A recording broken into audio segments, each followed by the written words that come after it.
আগে দেখতে হবে মানুষের ডিমান্ডটা কি, মানুষের চাওয়াটা কি, মানুষ কি চায়। সেই চাওয়াটার উপরে ডিপেন্ড করবে যে আপনি কি অ্যাপ্রোচ করছেন।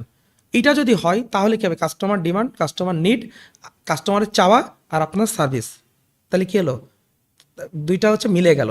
তখন বললাম আলটিমেটলি তখন আপনার চাহিদা মানে হবে মার্কেটে, আপনি ডিমান্ড ফিল করতে গেলে তখন অটোমেটিকলি আপনার বিজনেস শুরু হয়ে যাবে। তো এই জন্য আমি যদি বলি, এখন যদি ফুড ইন্ডাস্ট্রিতে বলেন, ডেফিনেটলি ইউনিক টেস্ট। আসলে আপনি যদি, আমি আপনাকে বলি, আমরা আসলে প্রতিদিন একই খাবার খেতে পছন্দ করি না, ডিফারেন্ট ডিফারেন্ট টেস্ট ভ্যারিয়েন্ট পছন্দ করি। যেমন পিজার কতগুলো ভ্যারিয়েন্ট হয়, কেন তাহলে একটা পিজা কেন না? বার্গারের কতগুলো ভ্যারিয়েন্ট হয়, একটা না কেন? ফুডের এত মানে ভ্যারিয়েন্ট কেন? বাংলাদেশে তো বাঙালি ফুড থাকার কথা, তাহলে ইটালিয়ান কেন?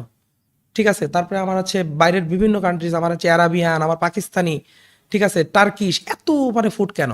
কারণ মানুষ ডিফারেন্ট ডিফারেন্ট জিনিস পছন্দ করে।